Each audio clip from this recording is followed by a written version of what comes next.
Ok, boa noite a todos, mais uma vez. Estamos aqui para ministrar o tema Direito e a Relação Jurídica da disciplina Filosofia Jurídica da Unitins.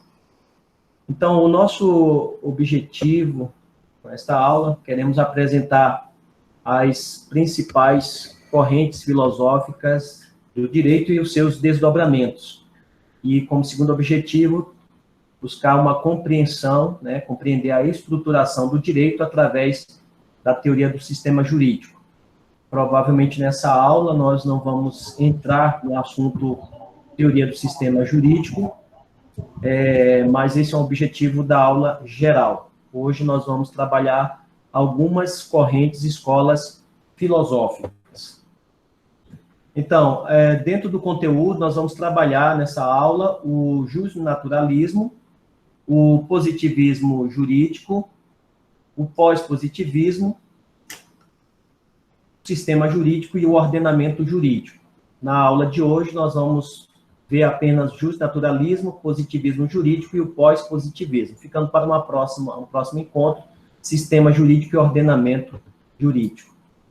Para início, precisamos entender, já que a gente falou de corrente ou escola, pode ser uma corrente filosófica, uma escola filosófica, o que vem a ser uma corrente, ou seria, na verdade, debates que giram em torno de uma ideia principal. Então, nós temos uma ideia que é discutida e é abordada por vários pensadores, e então, em torno disso, nós temos uma corrente. Isto não significa que todos pensam de forma igual. Então, nós temos uma diversidade de pensadores e que pensam diferentes. A ideia é a mesma, o assunto, a temática é a mesma, mas são diversas as abordagens. Existem várias escolas do direito. Nós temos as mais conhecidas, o justnaturalismo, o justpositivismo, o pós-positivismo. Nós vamos trabalhar essas três, mas existem outras, como a escola da exegese, o direito livre, do Eugène Éric, a jurisprudência dos conceitos, do Jering, o Savigny e o Coustat, e a escola de Frankfurt, dentre os principais, o Habermas.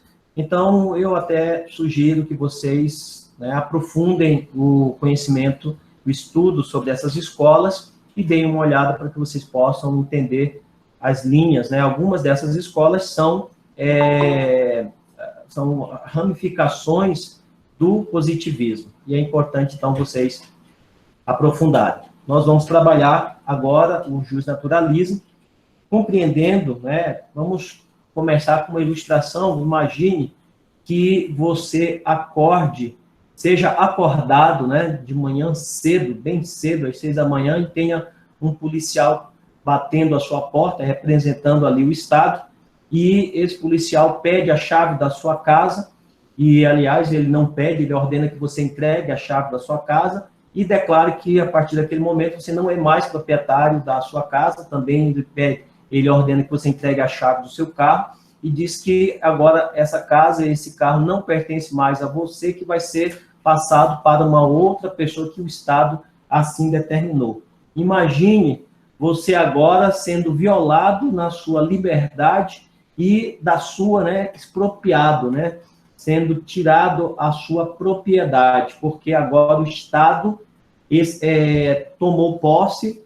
Imagine que houve um golpe de Estado e você agora perde tudo aquilo que você tem. Com certeza você ia entrar em choque, porque, de repente, aquela casa, aquele carro, e talvez até os recursos que estão guardados lá no banco, foi todo um projeto de vida, e a partir desse hipotético golpe de Estado, você perde tudo, porque agora não existe mais a propriedade privada. Então, isso seria, com certeza, um caos, um choque para você.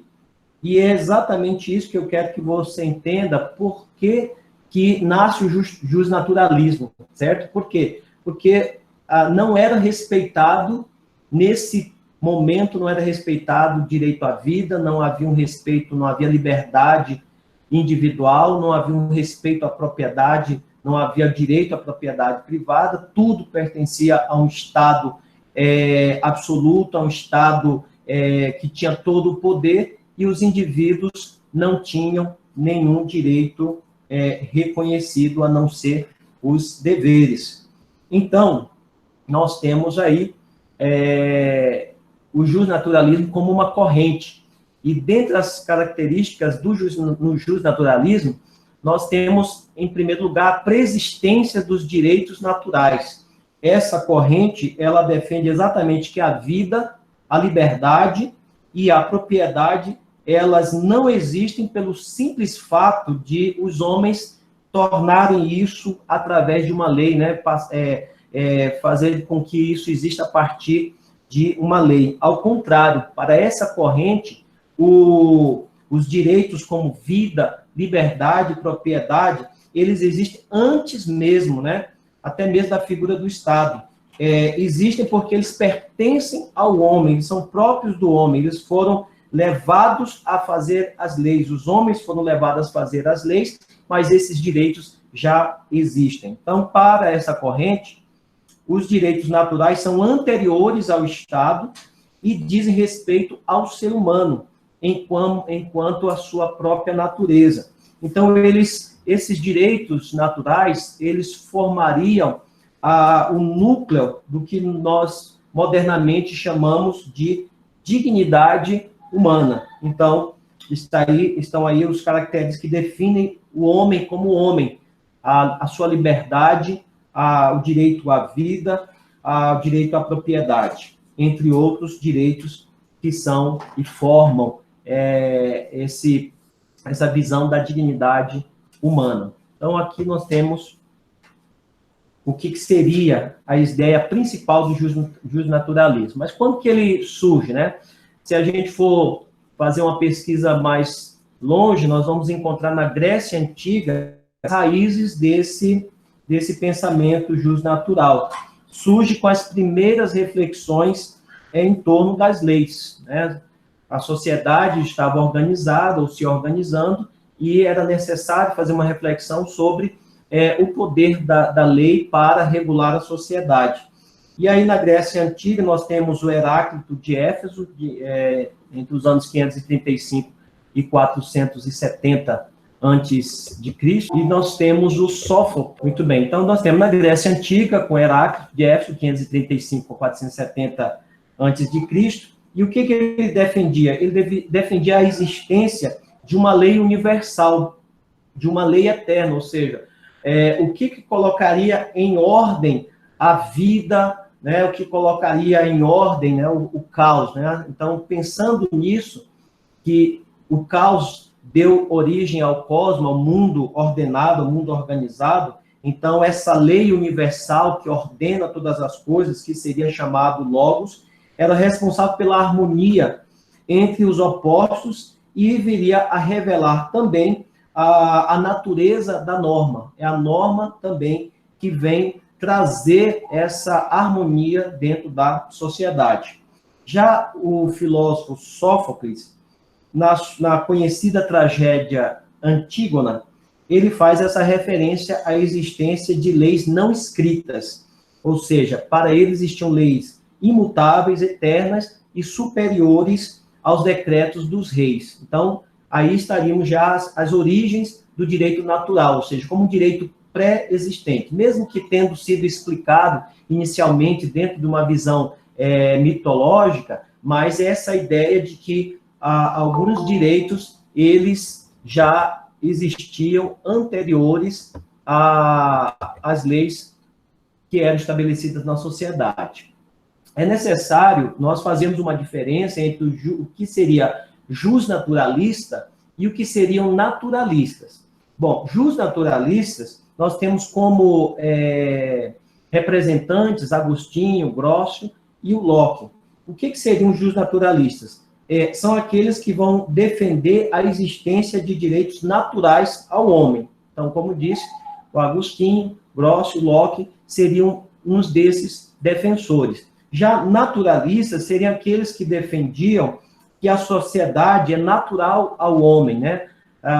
não existe uma sociedade sem o homem, e o homem nasce para a vida em sociedade, né? O homem é um animal político. E aí nós temos como clássico defensor Aristóteles e, posteriormente, Tomás de Aquino, que vai dar continuidade ou trazer de volta esse pensamento aristotélico.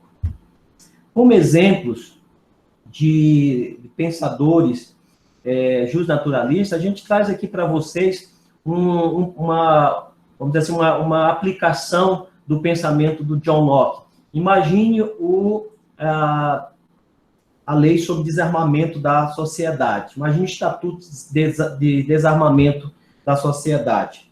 Veja como que seria na visão do John Locke, né? Se a sociedade se desarmar e, ao mesmo tempo, armar o Estado, que tem as suas ordens a força de todos os homens unidos, ficará sujeita a condição ainda mais inseguros do que se exposta ao poder aleatório de todos os homens mais isolados. Então, o Locke ele vai defender esse direito, né, natural, o homem ter o direito natural de estar armado, né, de se armar para proteger a sua propriedade. E se ele abrisse mão desse direito, fortaleceria um Estado que representa a maioria dos homens, e este homem seria fraco e não poderia defender a sua própria propriedade. Nessa mesma linha, ele vai defender que quem detém o poder não pode tirar de qualquer homem sua propriedade ou parte dela sem o seu consentimento. Então, ele defende que o Estado não teria o poder de desapropriar. Então, como é que ficaria o Instituto da Desapropriação dentro dessa perspectiva justnaturalista, né? Imagine quantas e quantas situações o Estado, usando o seu poder e a sua supremacia, né, a supremacia da coletividade sobre o indivíduo, e para atender interesse público, ele vai desapropriar uma casa ou casas, uma determinada área, seja para construir uma escola, para construir um hospital, ou mesmo para construir uma barragem, e ali vai desapropriar várias famílias ribeirinhas, fazendeiros. Então, se nós fôssemos invocar o direito justnaturalista na perspectiva de Locke, nós prevaleceríamos o direito individual sobre o direito coletivo. Então, essa é uma perspectiva para você compreender a profundidade do direito justnaturalista. Algumas conclusões sobre justnaturalismo nós tomamos como base as reflexões do Murray Newton Rothbard. Ele disse seria o seguinte, que o justnaturalismo está intrinsecamente ligado aos sistemas que privilegiam a liberdade e que foi fundamental, né, no período das revoluções sociais, ou foi fundamental para a construção ideológica e filosófica para, no século XVIII, ocorressem essas revoluções sociais. Então, está intrinsecamente ligado a esses sistemas que buscam a liberdade e que daí vem surgir, então, o Estado liberal em contraposição àquele Estado absoluto, aquele Estado que concentrava o poder nas mãos de um só soberano. Também cabe ao Estado adequar a sua legislação positivada aos direitos naturais, aos direitos do homem. Preferencialmente, ele deveria ficar fora de algumas questões. Então, aí nós temos uma relação de abstenção do Estado em relação a determinados direitos. E esse foi realmente um foco, né, os principais focos do surgimento do Estado liberal, que era a abstenção do Estado, né, o absenteísmo.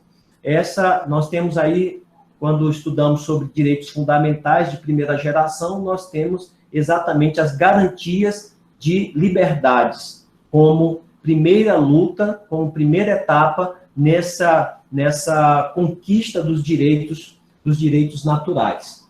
As leis também elas deveriam ser meramente declaratórias, no caso dos direitos naturais. Então, o Estado se abstém e as leis deveriam ser apenas declaratórias dos direitos naturais e não regulando esses direitos. Para compreender ainda melhor o justnaturalismo, a gente vai mostrar essa evolução, né? Como é que o justnaturalismo ele evoluiu. Então, nós podemos classificar em 3 fases o justnaturalismo. Nós teríamos uma primeira fase, que seria o justnaturalismo cosmológico, ou antigo. Segundo, nós teríamos esse justnaturalismo teológico, da Idade Medieval. E, em terceiro, nós temos um justnaturalismo racionalista e moderno. No justnaturalismo cosmológico antigo, defende-se que as leis naturais derivam do cosmos, estão sendo aplicáveis em todo o universo. Nesse contexto, nós teríamos uma visão estoicista e também poderíamos identificar aqui como um período ideônico, que nos levaria às ideias de Platão, ou seja, de que os direitos nascem numa ideia que está fora da realidade, né, do mundo, e, ou seja, eles seriam pré-existentes, seria uma visão ideal do que é o direito de todos. Então, também se inclui nessa categoria a visão ideonômica de Platão. A fase teológica ou medieval seria aquela em que os direitos foram, né, onde se defendeu que os direitos foram estabelecidos por Deus. Os direitos naturais são estabelecidos por Deus e tem como pressuposto, então, a existência de uma divindade que é onipotente, que é onipresente, que é onisciente e que, ao criar o homem, ele já colocou na sua natureza, ou fez com a natureza, para ser livre. Ele já, até mesmo com a base bíblica, né, Deus já deu ao homem a capacidade de domínio, e se o homem foi criado para dominar e para administrar tudo que Deus criou, então o homem teria o direito à propriedade como um direito oriundo da própria criação de Deus. Nós teríamos aí o Santo Agostinho como principal defensor dessa fase do justnaturalismo medieval. Nós temos a terceira fase, que seria o racionalista ou moderno. Então, nós temos aí a identificação do movimento iluminista, certo? Ou seja, onde novas ideias, novos conhecimentos, onde a razão vai ser o centro agora e não mais a fé, né? Então, há um deslocamento do conhecimento que era baseado na fé para agora se basear na experiência, na ciência e na razão. Então, nesse aspecto também, as leis naturais seriam inatas ao homem e seriam reveladas pela razão. É a própria racionalidade que revela os direitos do homem. Como pensadores, representantes dessa escola, aliás, dessa fase, nós teríamos o Hobbes, o Rousseau, o Locke e o Montesquieu. E essa fase poderia também ser chamada de autonômica. Por quê? Porque esse direito seria independente de Deus. Né? Nós não dependeríamos da fé nem de um ser ou uma ideia que criasse o direito antes. É o próprio homem, através do seu conhecimento e da sua racionalidade, que chega à conclusão e estabelece esses direitos como direitos que são próprios da racionalidade. Então, temos aí 3 fases importantes para conhecermos o justnaturalismo. E, fechando a apresentação sobre o direito natural, trazemos aqui algumas conclusões propostas pelo Paulo Nader. Primeiro, que o justnaturalismo ele seria defendido pelos juristas no combate ao regime absolutista, certo? Os defensores do direito defendendo que esse direito natural ele seria realmente um antídoto para esses regimes totalitários, para esses regimes que impediam o homem de exercer os seus direitos. Segundo, também na questão das democracias, os direitos naturais, eles serviriam para justificar as instituições democráticas. Então, quando se fala da democracia, vocês percebem que sempre está se invocando que essas instituições, elas prevalecem sobre o homem, elas são importantes e elas são um fundamento para a vida em sociedade, ou seja, aqueles que defendem a democracia não veem outra forma de convivência senão através da democracia baseada e fundamentada nas instituições que garantiriam esses direitos de liberdade, esse direito de respeito ao indivíduo, respeito à propriedade, respeito à vida, só seriam possíveis em uma sociedade democrática, que seria fortalecida pelas instituições que a compõem. Os governos absolutistas e ditadores, por outro lado, né, ao contrário, eles seriam contrários a esses direitos naturais, porque esses direitos naturais invocariam valores éticos aos quais governos totalitários e ditadores não queiram respeitar. Para os socialistas, os mais radicais, eles acabam apontando que esse direito natural, ele seria um instrumento ideológico, né, que justificaria as injustiças que eram promovidas pelo Estado capitalista. Então, retomando aqui, nós agora vamos apresentar a escola positivista, que seria exatamente um contraponto ao justnaturalismo, a escola do justnaturalismo. Falamos, então, das fases, dos pensamentos justnaturalistas, começamos com a ideia principal. Qual que seria a ideia principal, o conceito principal do positivismo? Bom, a visão positivista, ela coloca a norma como objeto único da ciência jurídica. Então, ela coloca a norma como o centro do conhecimento jurídico. Mas ela impõe também, esse pensamento positivista, ele impõe que o isolamento da ciência, a ciência como a única resposta possível, né, ela coloca a ciência com a resposta superior às demais ciências, em especial a ética e a política. Então, ela eleva a capacidade da ciência como resposta e verdade, a única verdade aí possível, certo? Ou a que se pode realmente chegar ao resultado. O direito, ele passa a ser entendido como um instrumento de poder.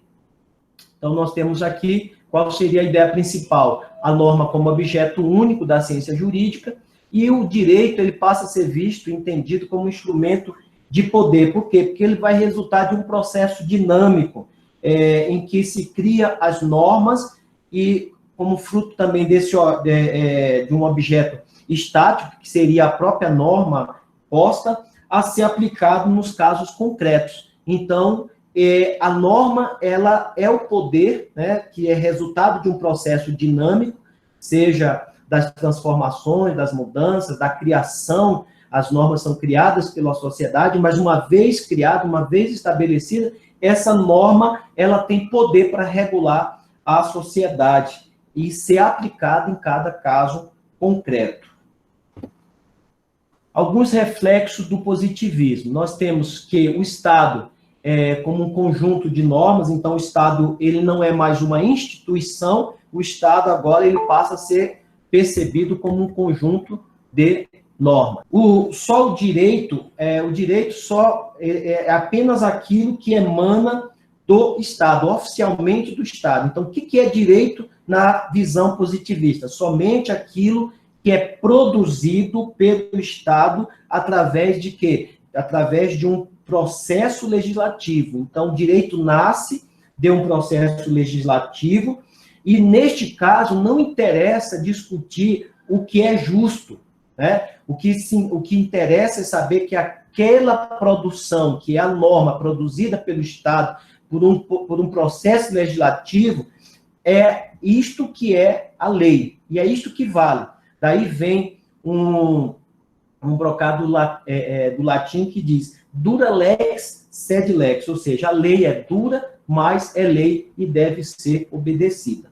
Nesse ponto, Kelsen, que é um dos principais precursores do positivismo, defensores do positivismo, até considerado o pai do positivismo jurídico, o direito, ele comportaria qualquer conteúdo. Então, o que o Kelsen vai fazer vai ser a relativação da importância da justiça. Por quê? Porque ele vai defender que o direito comportaria qualquer conteúdo, não havendo, pois, limite ético para o legislador, ou seja, aquilo que o legislador produzir será direito e terá que ser, e será norma e terá que ser, então, respeitado. Os valores que eram enaltecidos pelo justnaturalismo, eles são postos de lado e são afastados do âmbito do direito e são relegados a uma espécie de misticismo, certo? Então, essa visão pretérita do justnaturalismo como uma ideia de um direito que vem antes, que já está na natureza, ou que existiu antes mesmo do homem passar a existir, esses valores enaltecidos, o que é justo, o que é correto, eles são afastados. Na escola do positivismo exegético, o judiciário, e aí depois vocês vão dar uma lida sobre a escola exegética, né, que vai buscar um estudo mais literal da norma, o judiciário, ele é proibido de participar da criação jurídica. Por quê? Porque a atividade jurídica é exclusiva do legislativo. Ou seja, ao juiz só caberá fazer uma aplicação da lei, da maneira como o legislador assim escreveu, assim determinou, ele vai apenas fazer esse raciocínio lógico da norma. Daí, então, essa escola do pensamento do positivismo exegético, tá certo? De que não cabe ao juiz criar norma, tá certo? A decisão, a sentença, nessa perspectiva, ela é meramente mecânica, ou seja, ele só vai fazer um juízo lógico. Ele não vai trazer questionamentos ou avaliações de cunho valorativo, né? Ele não vai fazer avaliações de ético, discutir se é o melhor a ser aplicado, ele vai aplicar o que está na norma. Então, a norma também, nesse reflexo do pensamento positivista, a norma é a fonte que vai prevalecer, enquanto os princípios, algo que a gente vai falar lá no pós-positivismo, os princípios eles passam a ser empregados apenas como fonte subsidiária, ou seja, a função dos princípios seria apenas integradora. Em que sentido? Quando houver alguma lacuna na lei, para complementar ou para resolver uma questão em que não há uma lei, pode-se aplicar um princípio, tá certo? Vai apenas ter a função integradora e programática, ok? O princípio, o que prevalece é a norma. Primeiro, vai se interpretar a norma. Não havendo ali a lei, seria aplicado subsidiariamente, ou seja, em segundo plano, os princípios.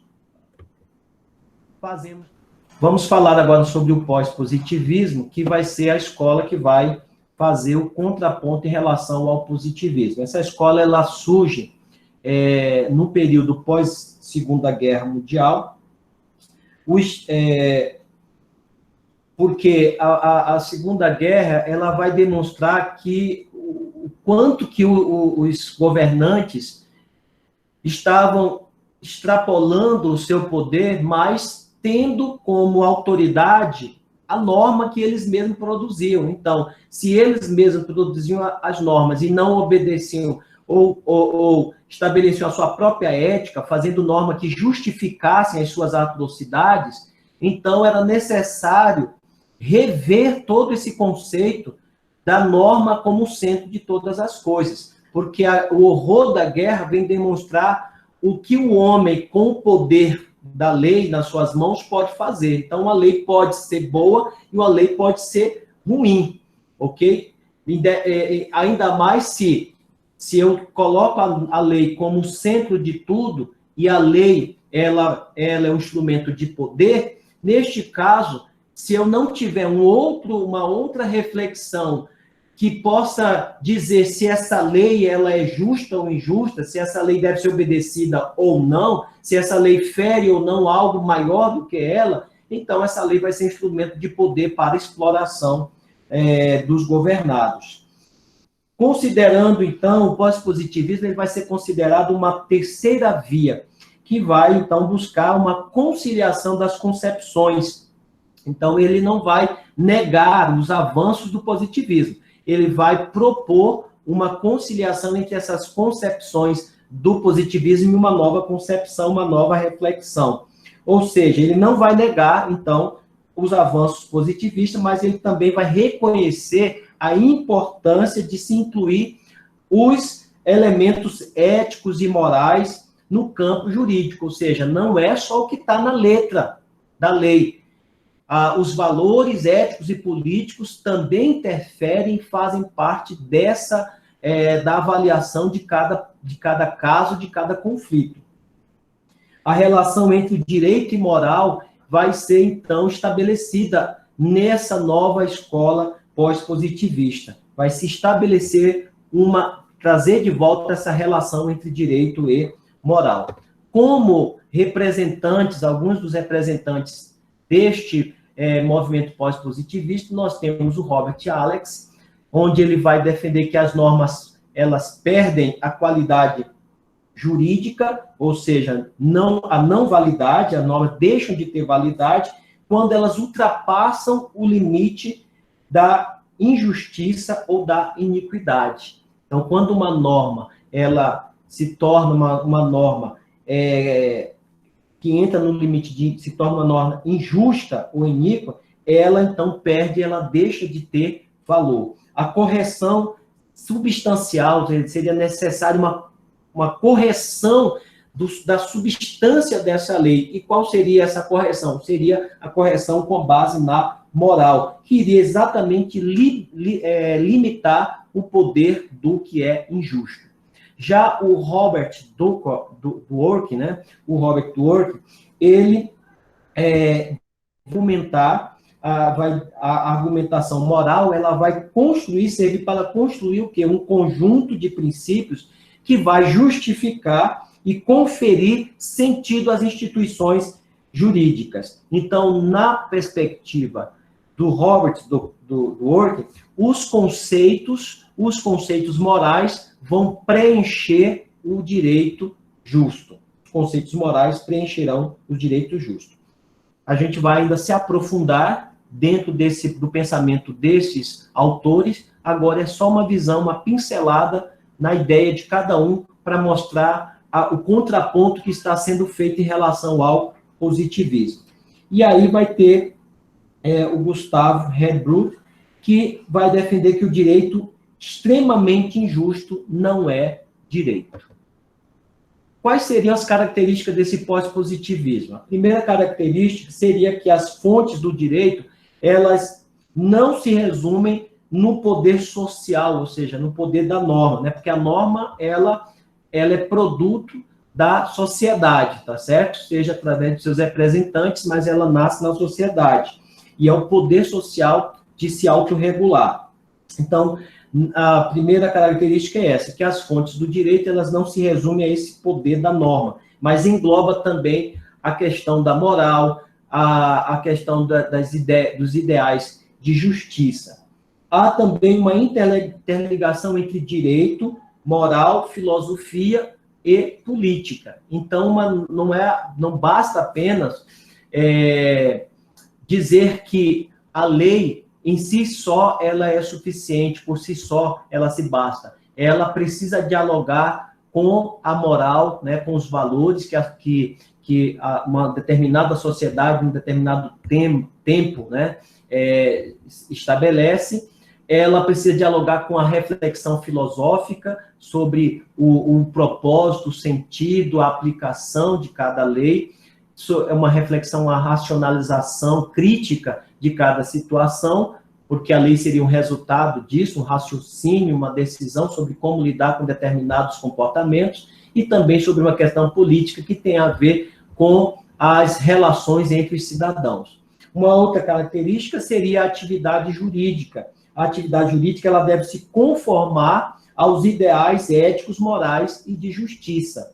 Então, ela não pode sair desses marcos, desses limites.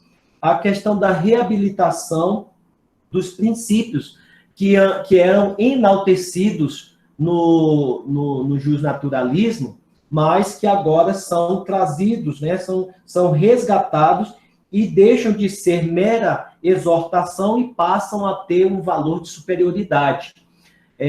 Eu saltei aqui a questão da relevância dos casos difíceis, ou seja, há casos complexos que a lei muitas vezes ela não consegue embarcar, ela não consegue resolver, e os princípios teriam essa noção de conceitos superiores, muito mais amplos, para poder se julgar determinados casos complexos. À medida que a sociedade vai se tornando mais complexa, as leis, muitas vezes, são insuficientes para resolver determinados conflitos. E também a busca de um lugar teórico para além do justnaturalismo e do positivismo, que seria, então, colocar o pós-positivismo como uma terceira via entre o justnaturalismo e o positivismo. Seja, saindo desse dualismo, justnaturalismo e positivismo, o pós-positivismo, sendo chamada assim essa escola, seria uma terceira via de interpretação, de mediação entre essas duas formas de pensar. Manifestações ou classificação do pós-positivismo. Nós podemos ter 3 formas aí de classificar o pós-positivismo. Nós temos o metodológico, o ético e o teórico. O pós-positivismo metodológico, ele questiona a separação entre a que seria a prescrição, ou seja, aquilo que deve ser, o que deve ser feito, e a descrição, aquilo que realmente é. Então, ele vai questionar essa separação. Nesse aspecto, a teoria jurídica deve ser capaz de fazer o quê? De não só criar, mas também de ampliar o direito, né? Então, a teoria jurídica não é apenas justificar a criação do direito, mas de possibilitar a aplicação do direito. Deve não apenas descrever, né, num elemento cognitivo, o conhecimento do que é o direito, mas também participar do seu elemento, no caso, que seria o seu elemento volitivo. Então, não só descrever, mas também participar, ou seja, essa reflexão do que é aplicar o direito. Fazendo aí um paralelo entre o positivismo metodológico e o pós-positivismo metodológico. No positivismo metodológico, nós teríamos a ciência do direito, ela deve ter uma função meramente descritiva. Então, ela deve ter, seguindo esse princípio da neutralidade. Qual seria o papel da ciência jurídica no positivismo? Seria apenas dizer como é o direito e como não é o direito, certo? Como o direito deveria ser. Então, é uma prescrição, dizer o que é o direito. No pós-positivismo metodológico, o direito ele deve ter não só o caráter descritivo, de dizer o que é o direito, mas também prescritivo, ou seja, não há como esquecer valores morais. É necessário fazer a valoração para a aplicação do direito. No pós-positivismo ético, o que se busca, a ideia principal é a ideia da segurança jurídica, ou seja, seria o respeito absoluto à lei positiva, certo? Pode ser afastado, mas nesse caso do pós-positivismo, pode ser afastado em nome da justiça. Então, no positivismo, o que vale é o que está na lei. No pós-positivismo ético, a segurança jurídica, ela pode ser afastada, ou seja, uma lei pode deixar de ter valor, de ter validade, quando ela se torna uma lei injusta, né? Então, o direito extremamente injusto não é direito. Essa seria a forma do Redbrew. O ordenamento deve ter um mínimo de justiça material, que seria essa pretensão de correção. Então, vamos lá. O pós-positivismo teórico. No pós-positivismo teórico, a gente colocaria aqui 3 visões desse pós-positivismo, no aspecto da fonte, das normas e da interpretação. No aspecto da fonte, a substituição do legicentrismo, né, no aspecto da fonte, nós temos a substituição do legicentrismo, ou seja, onde a legislação está no centro de tudo, a produção da lei, né, positiva está no centro da questão, que seria essa centralização da lei pela centralização da Constituição. Então, primeira visão, questão da fonte, a centralidade da lei, a troca da centralidade da lei pela centralidade da Constituição, como lei fundamental que vai estabelecer os princípios básicos para que uma lei, que vai fundamentar e dar base para que uma lei seja válida ou não. Na visão das normas, os princípios, eles, junto com as regras, eles são uma espécie de gênero da norma. Então, os princípios, junto com as regras, são uma espécie de gênero da norma. No caso, os princípios passam a orientar a elaboração, a interpretação e a aplicação de todo o direito.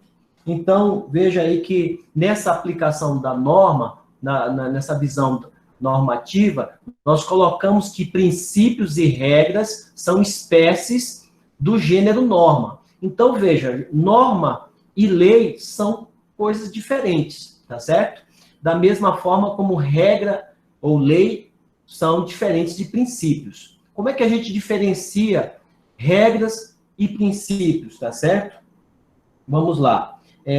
Nós poderíamos diferenciar dentro do aspecto quantitativo ou qualitativo. No aspecto quantitativo, nós teríamos diversos fatores que consideram que o alcance dos princípios são ampliados. Por exemplo, na questão da indeterminação, os princípios são mais vagos e ambíguos. Na questão da generalidade, os princípios eles são mais gerais e abstratos. Na questão do papel do intérprete, os princípios, a atividade do intérprete é criativa, mais ativa nos princípios, né, do que na interpretação do positivista.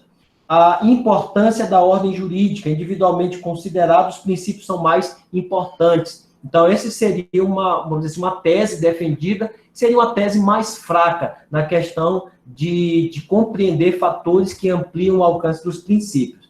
A tese mais forte seria a tese da qualitativa, tá certo? Por que os princípios são mais amplos do que a regra, né, do que as leis? Bom, o aspecto qualitativo é mais bem elaborado essa tese, considerando os seguintes aspectos. Por exemplo, no modo de aplicação, as regras são aplicadas por subsunção em um sistema no que nós chamaríamos de tudo ou nada. O que seria essa subsunção, tá certo? Como é que a regra é aplicada? Então, a gente vai colocar essas duas situações. Enquanto a regra ela é aplicada dentro do princípio da subsunção, os princípios são aplicados dentro do princípio da ponderação, né? Da ponderação.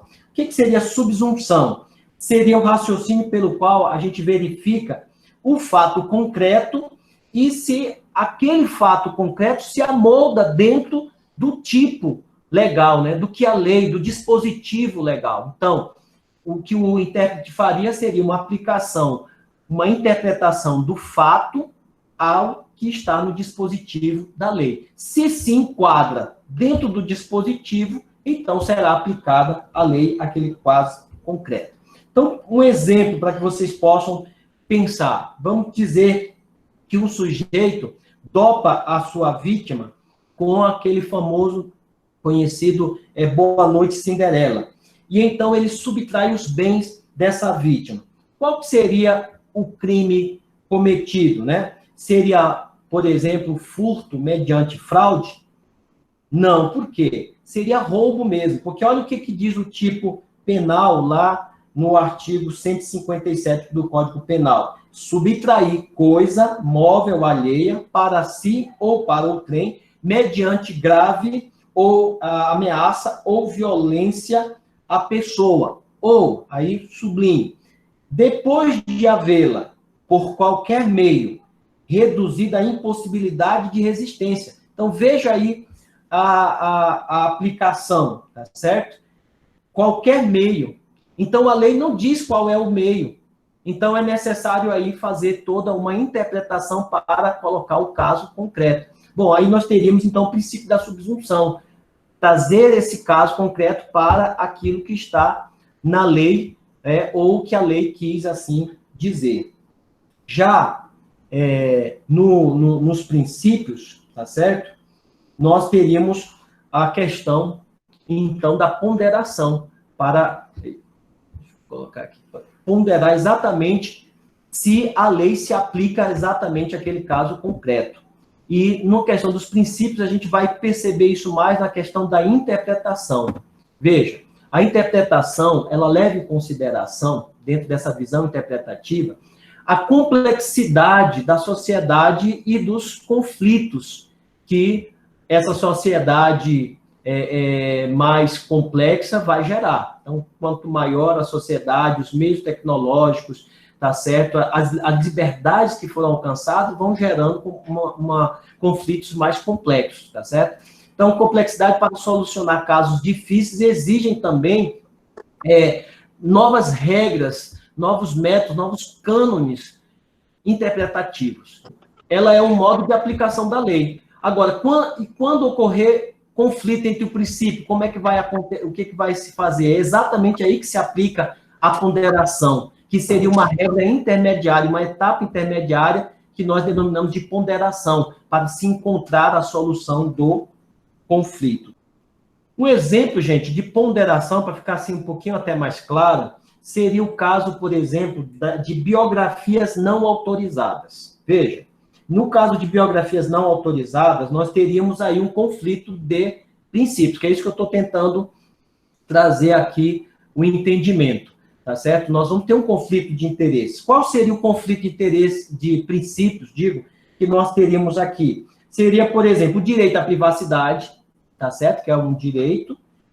Em contraponto, nós teríamos o direito à publicidade e criação intelectual. Então, nós temos aqui um conflito de princípios. E quando nós temos um conflito de princípios, qual, neste caso, iria prevalecer?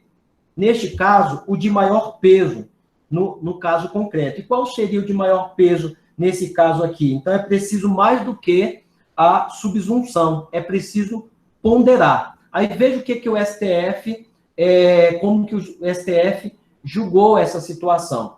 Ele deu interpretação conforme a Constituição dos artigos 20 e 21 do Código Civil, artigo 20 e 21 do Código Civil, em redução de texto, para que, em consonância com os direitos fundamentais, a liberdade de pensamento e de sua expressão, de criação artística e produção científica, declarar que era inexigível o consentimento da pessoa biografada relativamente às obras biográficas ou audiovisuais. Então, sendo por igual desnecessária a autorização de pessoas retratadas como coadjuvantes ou de seus familiares em casos de pessoas falecidas. Isso aí foi o julgamento da ADI 4815. Então, veja, apenas o princípio da subsunção no modo de aplicação da lei não resolveria essa questão, mas por meio do princípio da ponderação, a Suprema Corte, então, declara que o princípio que vai prevalecer, nesse exemplo que nós demos, vai ser o direito à publicidade e criação intelectual. Então, veja como, nessa nova perspectiva pós-positivista, os princípios têm um peso muito maior e eles são elevados né, a um grau muito mais alto do que a própria lei. Né? Nós teríamos também, antes de abrirmos aqui para algumas discussões, colocar aqui a vocês as teorias da norma e da decisão. Na teoria da norma, o texto e norma, eles não se confundem. Foi o que eu falei agora há pouco, e agora eu quero retomar. Texto e norma não se confundem. Por quê? Porque a norma, ela é maior do que a lei. A norma é a interpretação que flui do texto, que surge do texto. Dessa forma, o texto mesmo que o texto mude, mesmo que a lei mude, a norma ela pode mudar também no decorrer do tempo. Ou seja, o texto pode até continuar o mesmo, mas a norma pode mudar. É exatamente essa ideia da interpretação, da aplicação do direito, que vai sendo moldado também com os valores e as mudanças e transformações culturais, as transformações históricas e sociais. Neste caso, o texto seria apenas o suporte gramatical, enquanto que a norma ela teria um conteúdo normativo extraído do texto, tá certo? Que seria, então, também influenciado por outros valores. A teoria da decisão, aquilo que seria o verdadeiro, que seria absoluto, ele deixa de existir. Nós não temos mais uma decisão como verdade absoluta. Não há uma única solução correta. O que nós temos, na verdade, o que seria correto a falar, seria uma decisão razoável. Não é a única entre as possíveis. Ou seja, a decisão de um juiz, amanhã pode ser tido uma decisão diferente, tá certo? Veja a questão atual da declaração de lockdown. Em alguns estados, foi tomada decisão judicial, né? O judiciário decidiu o lockdown e os governos, no caso, por exemplo, do Maranhão, né? Ele acatou a decisão judicial, nem recorreu. Em outros estados, se não salvo engano, lá no Amazonas, foi também judicializado pelo Ministério Público para que fosse decretado lockdown, mas o juiz entendeu que não cabia ao judiciário decretar o lockdown. Então, veja como uma decisão não tem mais esse caráter absoluto. Neste caso, então, a norma jurídica, ela é conteúdo normativo, extraído do texto normativo. A norma decisão, ela é a norma que, de fato, soluciona o caso concreto. E aí, concretizando a norma jurídica. Então, nós temos uma diferença, pessoal, entre norma jurídica e norma decisão. Norma jurídica é aquela que se extrai do texto jurídico. E a norma decisão é a própria solução do caso concreto com que se aplica a norma jurídica, tá certo?